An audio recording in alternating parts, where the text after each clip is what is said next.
월세 들어가는 사람들이 이자 내고 대출이자 전세 대출이자 내는 것보다 월세 사는 게 지금은 훨씬 값이 쌉니다. 이자보다. 집으로 대출 받아도 아무리 떨어졌다 하더라도 들어가서 계산해서 얘기해 보면은 거의 4%대 정도의 대출을 받아야 되잖아요. 아니면 3.5 몇 프로. 그런데 월세는 3%가 아닐 수도 있어요. 10억이면 3%면 얼마입니까? 300이잖아요. 3%가 안 되면 270. 근데 대출 이자는 3.5 또는 4%다. 월세 사는 게 헐났죠. 사람들은 무조건 월세 그러면 주인이 더 많이 먹고 버나 보다. 이 계산을 하더라고요. 그래서 마지막으로 드릴 수 있는 말씀은 토지 허가 제도 헛발질의 실수요자들이 피해를 입고 금리 내리라던 당국이 대출을 조이고 있다. 그래서 정책이 엇박자 그리고 은행 실수요자들에 대한 혼란이 이어지고 있다. 뭐 이런 내용인데 집 안 사면 됩니다. 집 하나 살려고 그러는 거 안 사면 어떻게 됩니까? 그럼 사세요. 네? 아주 싸게 보편화적으로 내린 곳들 제가 주목해서 여기는 반 이상이 떨어진 거 그쪽 사시는 분들은 들어가도 될 만하다. 인천 쪽이었죠. 뭐 그런 것들이 좀 있었습니다. 이럼에도 불구하고 또 자기야 괜히 대출 받았나 봐. 집값이 어느새 반토막이 났다. 송도입니다.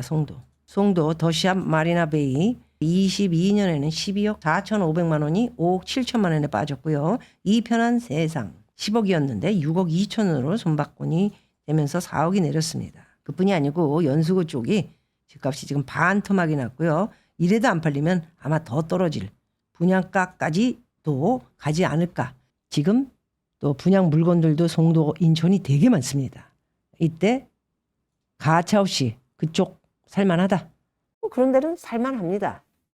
근데 강남을 지금 제 주시에서 보는 사람들이 워낙 많기 때문에 빚을 그렇게 많이 안고 살 수 있으면 능력 되시면 사세요. 그 말은 무슨 뜻인지 여러분 아시죠? 2월 13일 날 토지 거래 허가 구역 해제 발표를 했는데 25일 날 시중은행 금리 인하가 돼버렸죠. 28일 날은 보시는 대로 3월 19일 재지정을 해버렸어요. 부동산 갑자기 막 난리가 나니까 겁나는지. 그러면서 이제 가계대출 목표 초과된 금융사 경영진 면담까지 이런 옥죄기죠. 모습. 그래서 혼란만 부추기는 금융당국 수장들 발언들을 보면은 은행 대출금리 인하할 때다. 무슨 쪼다 같은 소리를 하고 있죠. 미국 대출은 아직도 4.5인데 그리고도 지금 인플레이션과 경기 대공황이 올지 모르기 때문에 금리를 내리지 못한다. 올해 한 번밖에 어쩌면 한 번, 어쩌면 두 번 얘기 안 합니다. 2번 이렇게 가는데 우리나라는 금리, 대출금리 인하해야 된다. 이게 뭔 말입니까? 에? 어떻게 이렇게 배짱이 단단해요? 금융위원장님. 그래서 그러다가 이제 말을 또 바꾸면서 이건 아니다. 이게 지금 전문가라는 사람들이 이따위 지금 발언들을 하고 있는 거야.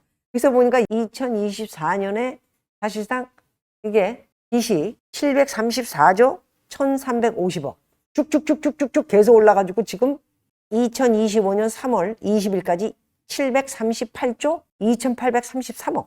와, 빚만 늘어요, 빚만. 좋은 게 하나도 없고 부동산 빚내서 집만 산 거야, 집만. 언제? 한 달 만에.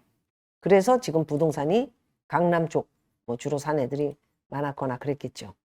그러면서 집 산 애들은 또다시 뭐가 나옵니까? 12월에? 종부세, 종합부동산세가 재산세 7월, 9월에 토지세, 12월에 종부세. 엄청 내야 돼요. 이 세 가지를.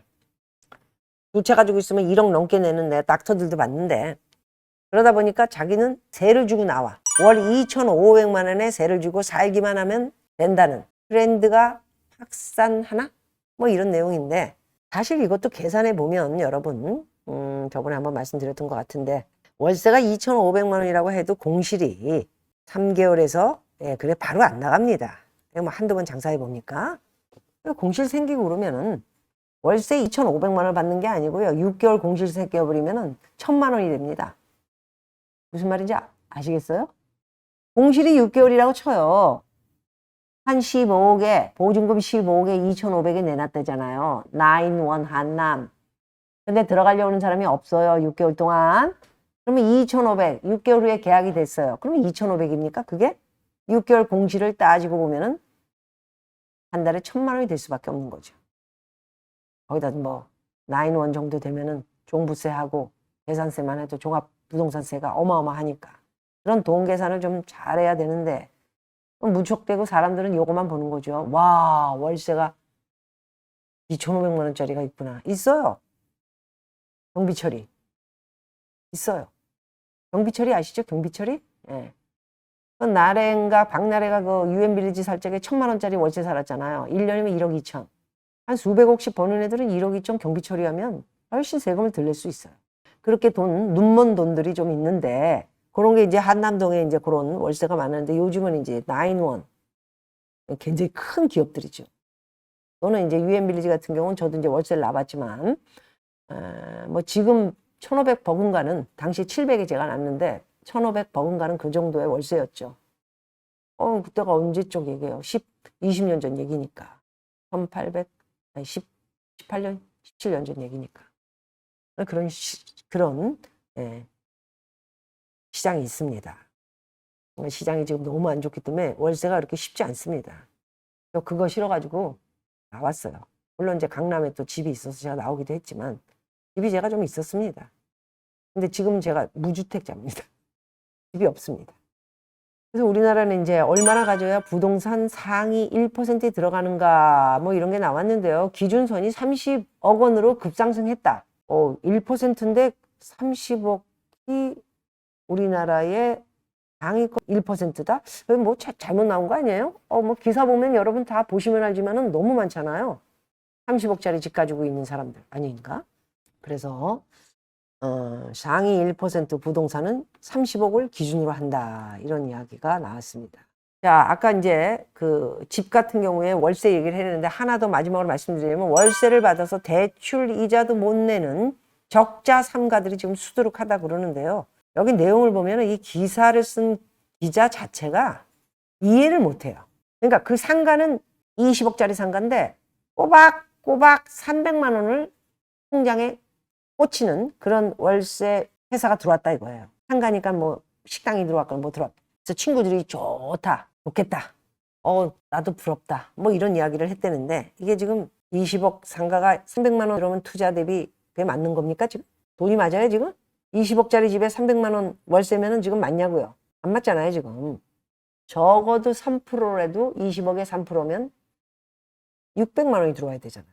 거기다가 상가는 또 재산세도 좀 높습니다. 이 핵심 지역 같은 경우에는. 그런 것들을 다 따진 건지. 그냥 갑자기 앞대가리 보니까는 그런 식으로 쭉 해서 무슨 말을 얘가 지금 하고 있는 건가. 20억짜리 상가를 샀는데 300만 원 들어온 거가 사람들이 좋겠다. 평생 연금처럼 300이 따박따박 들어온다니. 이자도 못 내요. 300 가지고. 그래서 사실 아까 월세 얘기도 했지만은 월세 들어가는 사람들이 이자 내고 대출이자 전세 대출이자 내는 것보다 월세 사는 게 지금은 훨씬 값이 쌉니다. 이자보다. 집으로 대출 받아도 아무리 떨어졌다 하더라도 들어가서 계산해서 얘기해 보면은 거의 4%대 정도의 대출을 받아야 되잖아. 아니면 3.뭐 몇 프로. 그런데 월세는 3%가 아닐 수도 있어.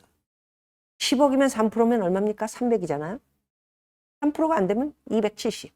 근데 대출 이자는 3.5 또는 4%다. 월세 사는 게 홀랐죠. 사람들은 무조건 월세 그러면 주인이 더 많이 먹고 버나 보다. 이 계산을 하더라고. 그래서 마지막으로 드릴 수 있는 말씀은 부동산을 사고 팔고 벌겠다 생각하시는 분들은 숫자 계산을 잘 하셔야 그리고 미래를 향해서 예측과 적용할 수 있는 미래는 지금 부동산이 이건데 갈 수 있겠다 라고 하는 걸 자기가 못하면 투자도 하지 마세요. 많은 유튜버들은 믿을 수가 없습니다. 자기도 자기 자신이 투자를 안 해봤고 해봤자 비쌀 때, 소위 말해서 2021년, 2022년, 그죠? 그때 얼마나 최고치. 그때 좋다고 그러고 집 산 사람들이 되게 많아. 누가? 유튜브 하는 애들. 돈을 많이 버니까. 그런 애들이 부동산 얘기하는 건 보지도 않고 듣지도 마세요. 그때 부동산에서 사는 사람이 어디 있습니까, 지금? 5억짜리 20억에 샀다는 내용인데 그게 지금 투자를 잘한 겁니까? 그렇게만 아시고 미래에 대한 예견을 조금 더 잘 하시고 숫자에 대한 돈을 놓고 어떻게 간다. 또 3년, 5년 후에는 어떻게 부동산이 될 것이다 또는 될 것 같다 또는 경제가 이렇게 가면 여기까지 가겠다. 그 계산을 똑똑하게 잘 하시면 돈을 잃을 일이 없다.